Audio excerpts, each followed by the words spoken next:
We are starting our video with the reign of terror.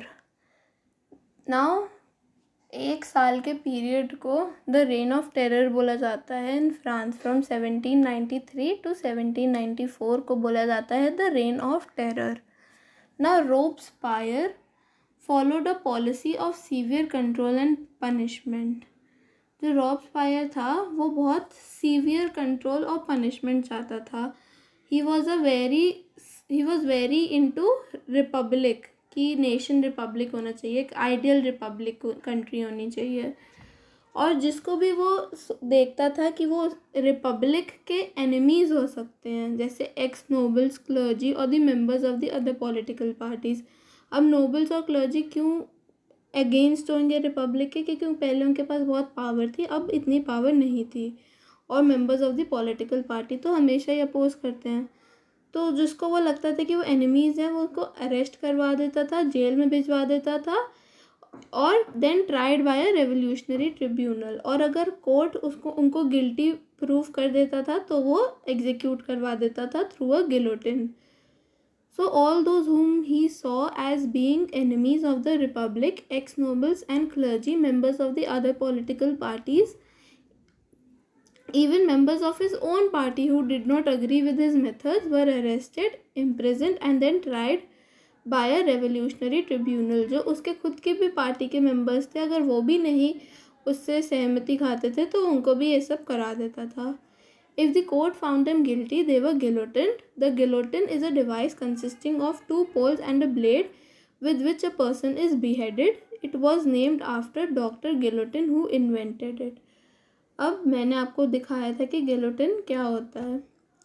Robespierre's government issued laws placing a maximum ceiling on wages and prices.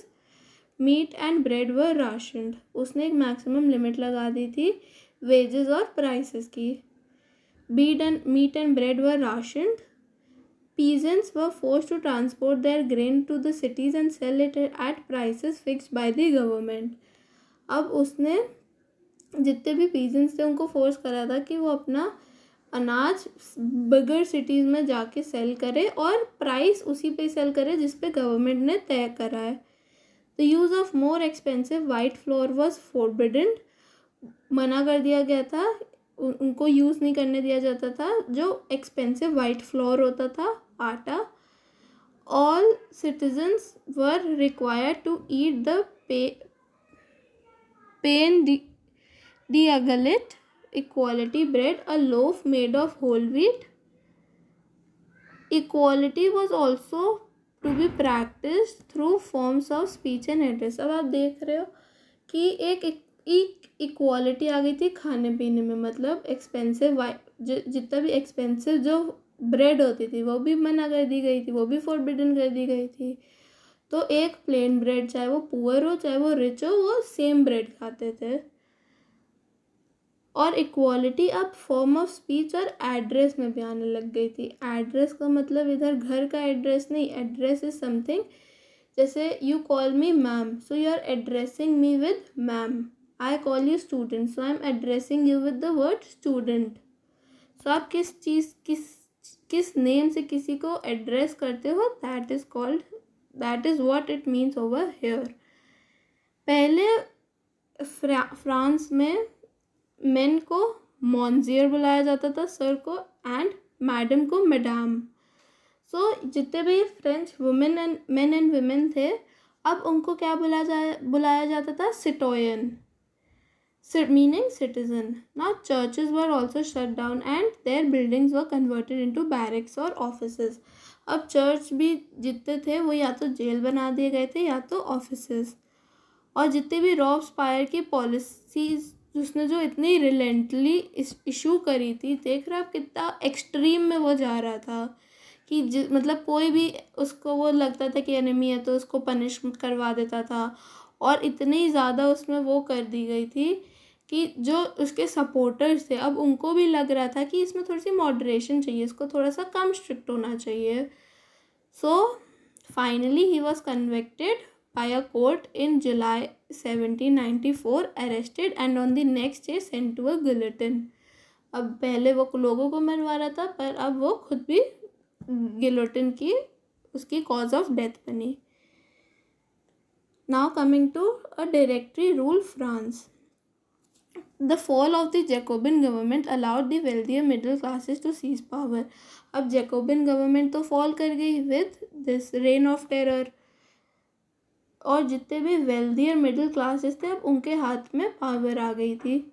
A constitution was introduced which denied the vote to non property sections of the society. अब एक new constitution introduce करी गई थी जिसमें मना कर दिया गया था कि जिनके पास प्रॉपर्टी नहीं है वो वोट नहीं दे सकते हैं। It provided for 2 elected legislative councils। अब उसमें 2 legislative elected councils चाहिए थे। These then appointed a directory and executive made up of 5 members। अब ये अपॉइंट करते थे एक डायरेक्टरी को जो 5 मेंबर्स की होती थी। This was meant a safeguard against the concentration of power in one man executive as under the Jacobins। अब ये एक सेफ गार्ड करते थे पावर का, जिसमें अब जैसे पहले था कि किसी के एक हाथ में पूरी गवर्नमेंट पूरी पावर नहीं होनी चाहिए, तो वो भी डायरेक्टरी का भी यही सेम इम्पोर्टेंस थी। However, the directors often clashed with the legislative councils who then sought to dismiss them। अब यही डायरेक्टर्स और लेजिस्लेटिव्स के बीच में लड़ाई होने लगी थी, क्लैशेस होने लग गए थे, तो इसलिए उन्होंने करा कि इसको डिसमिस कर दिया जाता है। The political instability of the directory pave the way for the rise of a military dictator Napoleon Bonaparte. Now अब पॉलिटिकल इंस्टेबिलिटी थी क्योंकि पहले एक डायरेक्टरी इंस्टॉल करी गई थी, फिर इसको डिसमिस कर दिया गया था, तो कोई पॉलिटिकल स्टेबिलिटी थी नहीं नेशन में। और इसी बीच एक मिलिट्री डिक्टेटर का राइज हुआ who was Napoleon Bonaparte. Through all these changes in the form of government, the ideals of freedom, of equality before the law and fraternity remained inspiring ideals that motivated political movements in France and the rest of Europe during the following century। अब ये जो जितने भी changes थे following government में, इधर nationalism, freedom, equality before the law सबको inspire कर रही थी, फ्रांस में भी और द रेस्ट ऑफ यूरोप में भी। Now coming to the 4th section, did women have a revolution. अब अभी तक वुमेन के हम लोग ने फ्रेंच रेवोल्यूशन में इतनी बात नहीं करी है, सिवाय जब वो बेकरी में वो प्रोटेस्ट करती थी for the high prices of bread. Now in this section we will mainly talk about women in the revolution. From the very beginning, women were active participants in the events which brought about so many important changes in the French society. They hoped that their involvement would pressurize the revolutionary government to introduce measures to improve their lives। उन लोगों ने सोचा था कि जब वो लोग involve करेंगे इस रेवोल्यूशन में, तो जो रेवोल्यूशनरी गवर्नमेंट है वो कुछ मेजर्स इंट्रोड्यूस करेगी उनकी वेलबींग के लिए, उनकी लाइव्स के लिए, कि वो इम्प्रूव कर दी जाएं। Most women of the third estate had to work for a living. अब जो थर्ड एस्टेट थी उनके पास इतना पैसा तो था नहीं, तो जितनी भी वुमेन थी थर्ड एस्टेट की, वो घर भी चलाती थी और काम भी करती थी। काम वो करती थी सीमस्ट्रेस का, मतलब टेलर का, लॉन्ड्रेसेस का, वो फ्लावर्स वगैरह बेचती थी, फ्रूट्स, वेजिटेबल्स एक्सेट्रा, वो लोग ये सब करते थे। और कभी कभी वो घर में दूसरों के घर जाकर काम भी करते थे घरों का। Most women did not have access to education और जॉब ट्रेनिंग। ज़्यादा वुमेन के पास एजुकेशन भी नहीं थी और जॉब की ट्रेनिंग भी नहीं थी। ओनली डॉटर्स ऑफ नोबल्स और wealthy members of the third estate could study at a convent, after which their families arranged a marriage for them। पहले भी during the French Revolution there was a male patriarchy society, मतलब male dominated society, mails को ज़्यादा preference दी जाती थी। तो जो भी डॉटर्स थी नोबल्स या जिनके पास पैसा था, जो उनकी बेटियां थी, सिर्फ वही पढ़ लिख पाती थी और वो उनका भी पढ़ लिख के किसी अरेंज मैरिज करा दी जाती थी. Working women care had also to care for their families, that is cook, fetch water, queue up for bread and look after their children. अब जो काम भी करती थी वो अपना घर भी तो चलाती थी, वो अपने घर के लिए भी तो खाना पकाती थी, पानी भर कर लाती थी, ब्रेड के लिए लाइन बनाती थी और बच्चों को भी देखती थी. Their wages were lower than those of men. अब ये एक बहुत बड़ा पॉइंट है in the history of India. आप कहीं किसी भी हिस्ट्री में देख लो, I am not talking about India, French और यूरोप, पूरे वर्ल्ड में भी अगर अभी तक दिस प्रैक्टिस कई जगहों पे चलती है कि मेन को ज़्यादा पैसे दिए जाते हैं और वुमेन को कम दिए जाते हैं, चाहे काम दोनों का इक्वल हो. In order to discuss and voice their interests, women started their own political clubs and newspapers. अब उनको लग रहा था कि उनका भी मैटर डिस्कस करा जाए और उनका भी खुद के, इसलिए उन लोगों ने खुद के पॉलिटिकल क्लब्स बनाए और न्यूज़पेपर्स भी. About 60 women's club came up in different French cities. अब वुमेन ने जो पॉलिटिकल क्लब्स बनाए वो 60 बने पूरे फ्रांस में in different cities. The society of revolutionary and Republican women was the most famous of them. Society of the revolutionary and Republican women, ये दो फेमस क्लब्स हैं, पॉलिटिकल क्लब्स जो वुमेन ने चलाए थे. One of their main demands was that women enjoy the same political rights as of men. उनकी सबसे main demand क्या थी? That they enjoy the same political rights. जो political rights men को मिल रहे थे वो political rights women को भी मिले. और वो बहुत डिसअपॉइंट थी जब Constitution of 1791 reduced them to passive citizens. Constitution of 1791 में सारे तो एक्टिव मेंबर्स थे नहीं, एक्टिव सिटीजन्स थे नहीं. पैसिव सिटीजन्स में कौन कौन आता था इन द कॉन्स्टिट्यूशन ऑफ 1791? उसमें आते थे हमारे young children, all women and men under the age of 25. They demanded right to vote, to be elected to the assembly and hold a political office. Only then they felt would their interests be represented in the new government. In the early years, the revolutionary government did not introduce laws that helped improve the lives of women. पहले के सालों में जो revolutionary government थी उसने कोई law introduce नहीं करा जिससे वुमेन की लाइफ सुधरे. Together with the creation of state schools, schooling was made compulsory for all girls. अब together with the schools, state schools की मदद से जितनी भी लड़कियां थी ऑफ स्मॉल एज उनके लिए स्कूलिंग कंपलसरी कर दी गई थी. Their fathers could no longer force them into marriage against their will.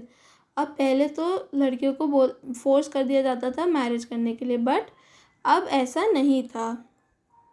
Marriage was made into contract entered into freely registered under the civil law. अब मैरिज एक contract बन गया था जिसमें वो रजिस्टर कर सकते थे अंडर द सिविल लॉ. और डिवोर्स पहले इलीगल था. अगर आपने शादी कर ली फिर आप डिवोर्स नहीं कर सकते लीगली, बट अब डिवोर्स भी लीगल हो गया था और that could be applied for both men and women. कोई भी एक चाहता तो that they could apply. Women could now train for jobs, could become artists or run small businesses.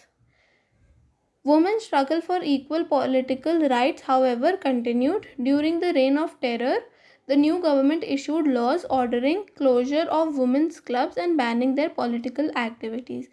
अब reign of terror में जो गवर्नमेंट ने ऑर्डर कर दिए थे कि वुमेन्स क्लब बैन हो जाए और उनकी पॉलिटिकल एक्टिविटीज़ भी. Many prominent women were arrested and a number of them were executed. बहुत सारी प्रोमिनेंट वुमेन, स्ट्रॉन्ग वुमेन और जो मतलब सामने थे, those who were the voices of the women of France, उनको एग्जीक्यूट भी कर दिया गया था. Women's movement for voting rights and equal wages continued through the next 200 years in many countries of the world. Now I told you it is a very big point. आप देख रहे हो लाइक द फ्रेंच रेवोल्यूशन हर चीज़ का starting था, चाहे वो nationalism हो, चाहे वो रोमांटिसिज्म हो, चाहे वो अपना खुद का रूल हो, एक रिपब्लिक कंट्री बनने का, चाहे वो पावर ऑफ वुमेन ही का क्यों ना हो, हर चीज़ का the French revolution was the starting. The fight for the vote was carried out through the international suffrage movement during the late 19th century and the early 20th centuries. अब right to vote भी carry करा गया था through an international right to vote movement during the late 19th century और early 20th century. The example of the political activities of French women during the revolutionary years was kept alive as an inspiring memory. अब French women का participation during the revolutionary years was an example, a very good example, a very inspiring example. बहुत inspire करता था वो लोगों को. It was in finally in 1946 that women in France won the right to vote. अब मतलब they were fighting, they were disappointed from 1791 और उनको राइट टू वोट कब मिला? इन 1946. तो ये एक सेंचुरीज लंबा उनका प्रोटेस्ट था. Now coming to abolition of slavery. Now in that time coffee, tobacco, indigo, sugar, इन सब की डिमांड बढ़ती जा रही थी. और जो यूरोपियंस थे, अब वहाँ पे तो इंडस्ट्रियलाइजेशन चल रहा था, अब जो यूरोपियंस थे वो अब दूर जाके खेती बाड़ी में काम नहीं करना चाहते थे कि वो लोग दूर जाए और अनफेमिलियर एक लैंड में काम करें. तो अब शॉर्टेज ऑफ लेबर पड़ने लग गई. Now this shortage of labour ने स्लेव ट्रेड को काफ़ी सपोर्ट करा. कैसे?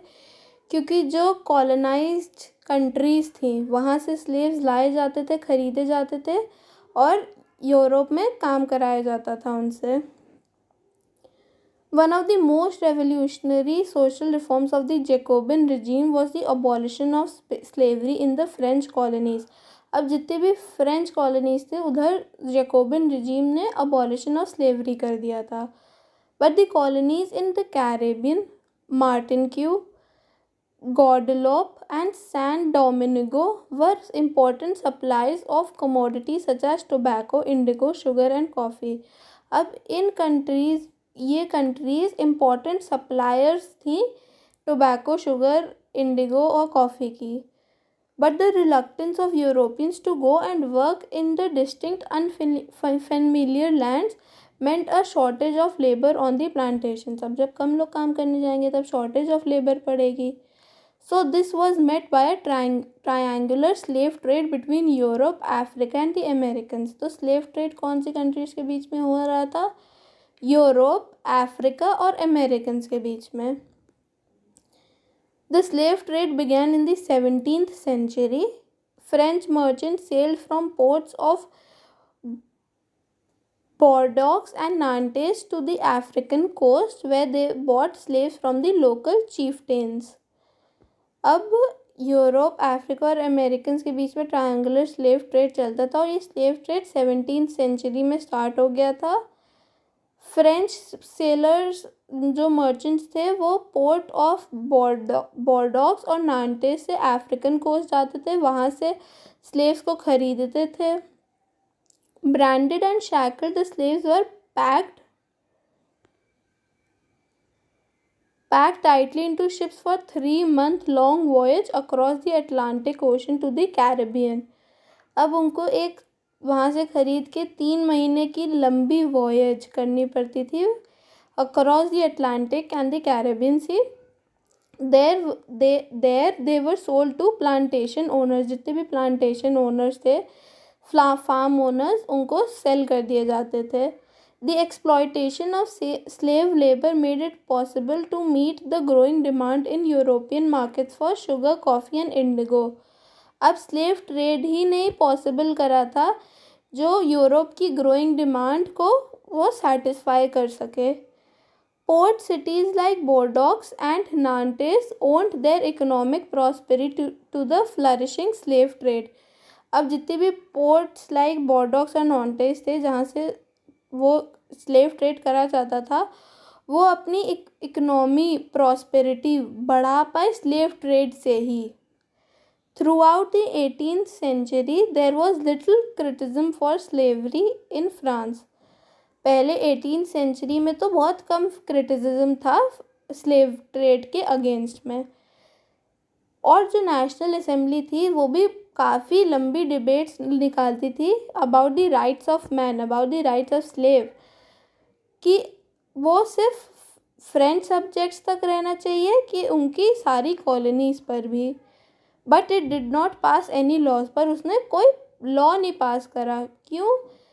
क्योंकि जितने भी वहाँ के बड़े बड़े आदमी थे, जितने भी वहाँ के बिजनेसमैन थे, उन्हीं की इनकम पे डिपेंड करता था वो मतलब जो टैक्स पेयर्स थे वो वेल्दी लोग थे और उनका बिजनेस स्लेव ट्रेड की वजह से चल रहा था. तो अगर वो मना कर देते, अगर वो अपोज कर देते तो फ्रेंच गवर्नमेंट इतने अच्छे से वर्क नहीं कर पाती उस समय.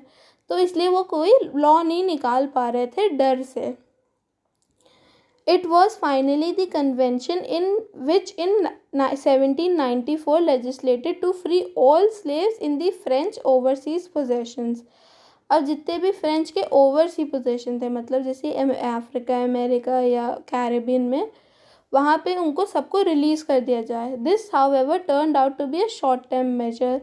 बट ये डिसीजन शॉर्ट टर्म था क्योंकि 10 साल बाद नेपोलियन ने फिर से ये स्लेव ट्रेड चालू कर दिया था.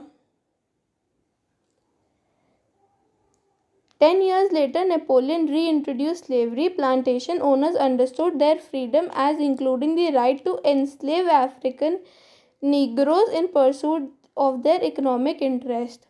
अब जो प्लांटेशन ओनर्स थे उन्होंने अपनी फ्रीडम इस चीज़ में समझी कि वो एनस्लेव करें अफ्रीकन नीग्रोस को, अफ्रीका के ट्राइबल लोगों को, और अपनी इकनॉमी बढ़ाएं. Slavery was finally abolished in French colonies in 1848.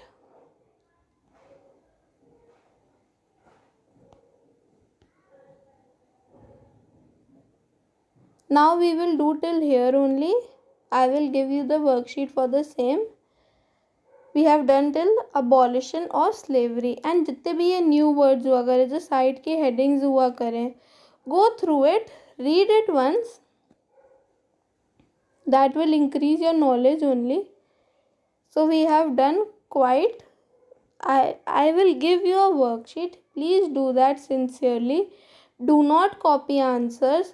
Read from your book. Go through the video. आपको आंसर्स अपने आप ही मिल जाएंगे.